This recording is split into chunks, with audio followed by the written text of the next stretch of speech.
Hello students, welcome back to my YouTube channel professor Shubham Tiwari, जहां पे provide हो रहा है हमारे मास्टर डिग्री वाले बच्चे जितने भी आपके सब्जेक्ट हैं सेम 1 के syllabus, paper pattern and most important questions की वीडियो बात करने वाले हैं। न्यू जो आपका सेशन चलेगा मीन्स नेक्स्ट मंथ जो आपके एग्जाम होने वाले हैं उसके लिए आपको syllabus, paper pattern, most important chapters and most important questions का जानना बहुत जरूरी है। तो आज बात करने वाले हैं आपका सिलेबस क्या है, पेपर पैटर्न क्या है एंड मोस्ट इंपॉर्टेंट चैप्टर्स क्या है, इसी वीडियो में मेंशन कर दूंगा। एंड नेक्स्ट वीडियो में बात करेंगे मोस्ट इंपॉर्टेंट क्वेश्चंस की। तो सीधा स्टार्ट करते हैं। आपका सिलेबस क्या है।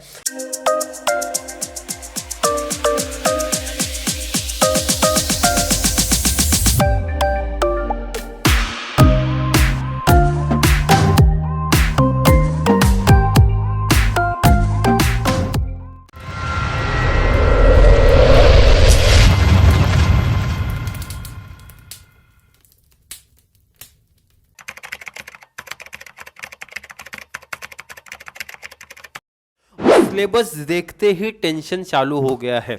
अब देखो, लास्ट ईयर मैंने सिलेबस भी दिया था बट बच्चे कंफ्यूजन में थे, और कंफ्यूजन जो था वो मैं इस आज की वीडियो में क्लियर कर रहा हूँ।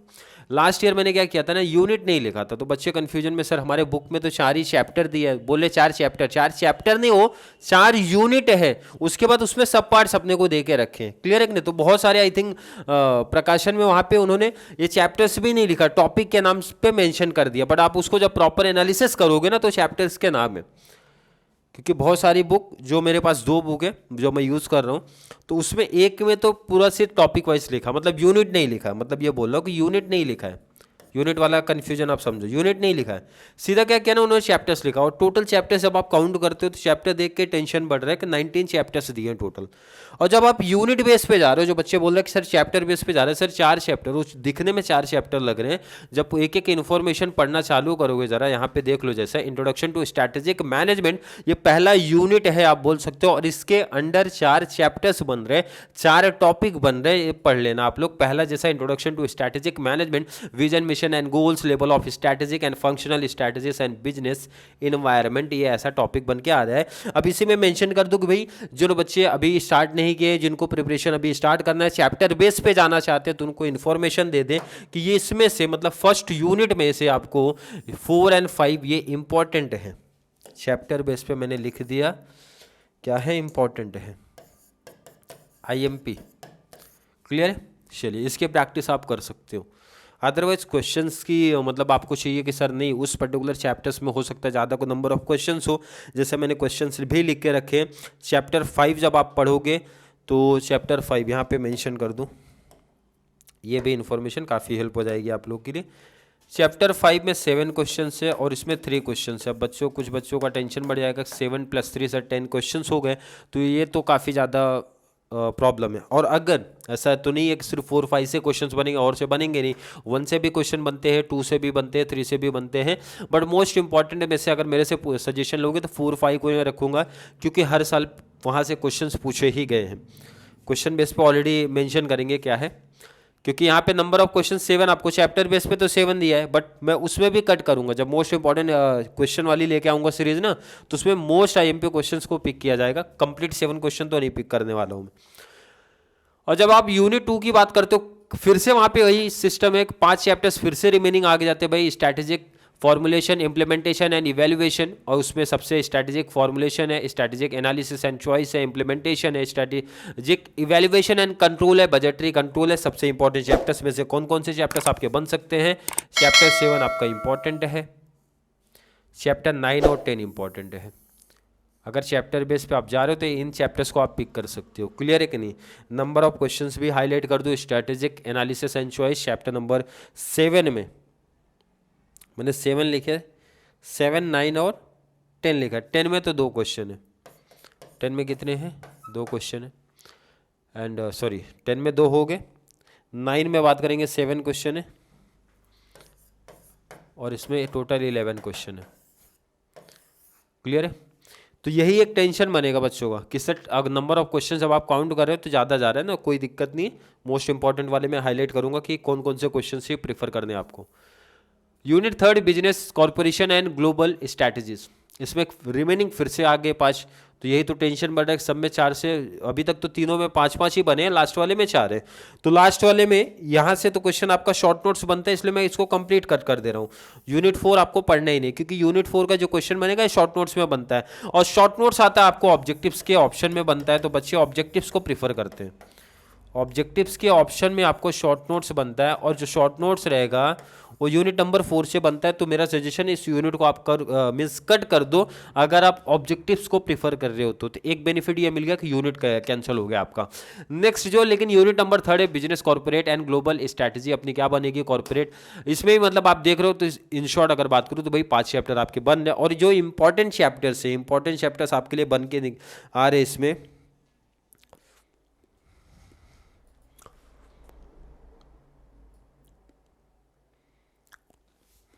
चलिए मेंशन कर दिया जाए, चैप्टर 12, 14 एंड 15 क्लियर है। चैप्टर बेस पे मैं दे रहा हूँ, एंड मैंने जैसा बताया पहले कि टोटल इसमें जब आप इंपॉर्टेंट की सीरीज में लेके आऊँगा, मतलब मोस्ट इंपॉर्टेंट क्वेश्चंस जब मैं यहाँ पे दूंगा तो काउंट कर लो भाई 19 चैप्टर से, तो उस बेस पे आप समझ जाओ कि हर एक में एक आइडिया भी आपको लगा होगा। अब जैसे अगर मैं क्वेश्चन लिख दूँ ना कितने कितने क्वेश्चन है, तो वो देखो आप क्वेश्चन नंबर चैप्टर नंबर 12 में आपके 2 क्वेश्चन है, क्लियर है। 14 में आपका टोटल 1 क्वेश्चन है, 15 में 2 क्वेश्चन है। यहाँ तो नंबर ऑफ क्वेश्चंस कम है, उसी बेस पे मैंने आईएमपी सेटअप किया। बट आगे के ऊपर की क्लासेस जब आप देखते हो, मतलब ऊपर का यूनिट आप देखो, क्वेश्चन काउंट कर लो तो कितना जा रहा है, लगभग 20 क्वेश्चन इसमें ही चले जा रहे हैं। यहाँ पे जब आप काउंट करें तो भाई 10 क्वेश्चन इधर ही जा रहा है, तो 20 + 10 30 हो गया, 30 + 5 35 हो गया। एक सिंपल इन शॉर्ट बताया जा रहा है। तो इसमें क्या करेंगे, ये तो मैंने चैप्टर बेस पे आपको दिया है ना, चैप्टर बेस। जब नंबर ऑफ क्वेश्चंस के बेस पे करेंगे तो इसमें भी कट करने वाले हैं, एंड 25 क्वेश्चंस इस तरीके से सेटअप किए जाएंगे, इस तरीके से क्वेश्चंस दिए जाएंगे कि मोस्टली क्वेश्चन वो आपके एग्जाम में आने के चांसेस बनने वाले हैं। वैसे क्वेश्चंस मैं पिक करके प्रॉपर एनालिसिस करने के बाद ही देने वाला हूँ, क्लियर है। आई होप यहाँ तक का कॉन्सेप्ट क्लियर है। चलिए बात करेंगे जरा पेपर पैटर्न। ये इसलिए बताया जा रहा है आपका सिलेबस को, आप पेपर पैटर्न का, ताकि एक आइडिया आपको हो जाए कि आपका पेपर पैटर्न क्या आने वाला है, कितने नंबर्स लिखेंगे। ऑलरेडी इंपॉर्टेंट में पूरा वहाँ पे गाइडेंस आपको करने वाला हूँ कि कितने पेज लिखना है, कितने पॉइंट्स लिखना है, किस तरीके से प्रेजेंटेशन देना है, कितने मार्क्स का आएगा, मतलब प्रॉपर वे में, क्लियर है कि नहीं है। तो चलिए जरा पेपर पैटर्न देख लो अपना। नंबर कितने का, 60 मार्क्स का होने वाला है, 4 क्वेश्चन अपने को बनने वाले हैं, क्लियर है। और हर एक क्वेश्चन 15 मार्क्स का रहने वाला है, ये चीज़ ध्यान रखना। एंड ड्यूरेशन 2 घंटे का टाइम अपने को मिलेगा, 2 घंटे का टाइम 60 मार्क्स, इसका मतलब समझ जाओ कि एक क्वेश्चन लिखने के लिए 30 मिनट्स का टाइम लगना चाहिए, या मैक्सिमम 35 मिनट्स। 35 इसलिए बोल रहा हूँ क्योंकि अगर आप क्वेश्चन नंबर 4 ऑब्जेक्टिव पिक करोगे तो वहाँ पे ऑब्जेक्टिव लिखने में अपने को कम टाइम लगता है। जो मैंने अपना सिंपल मास्टर डिग्री में यूज़ किया था यही कि 35 मिनट्स अपने को लिखना है, क्लियर है कि नहीं है। 35 मिनट्स लिखना है, तो उसी हिसाब से आपको चलना पड़ेगा। 35 मिनट्स में अपना 15 मार्क्स का होना चाहिए, क्लियर है कि नहीं। अब आप लोग का ऑब्जेक्टिव तो अलग हो सकता है, बट जब मैंने मास्टर डिग्री पढ़ा था, मीन्स कॉलेज तो जाना नहीं था भाई, जॉब के, मैं भी जैसे बहुत सारे बच्चे जॉब करते हैं वैसे अपना भी था कि जॉब करता था। मीन्स मास्टर डिग्री साथ जॉब करना मतलब ऐसे ही टीचिंग था, ऑफलाइन टीचिंग था, तो प्रैक्टिस का उतना टाइम था नहीं। उस टाइम पे मैं मैथ्स की टीचिंग करता था, तो अकाउंट्स या फिर अदर टॉपिक पे फोकस नहीं था। तो सिंपल से एक स्ट्रैटेजी लेके चलता था कि अपने को 45 का लिखना है, ठीक है। 45 मार्क्स का मीन्स थेरेटिकल पार्ट है, एंड 15 का अपने ऑब्जेक्टिव्स है। तो ऑब्जेक्टिव्स तो हर एक बच्चे को पता है कि अगर आप कंटिन्यू कॉलेज नहीं जाते, अदरवाइज आपने बुक प्रीफर नहीं किया, एग्जाम टाइम पे करोगे, तो ऑब्जेक्टिव्स में हर एक बच्चे को पता है पॉसिबल ही नहीं कि आप एंडिंग टाइम पे कवर कर पाओ।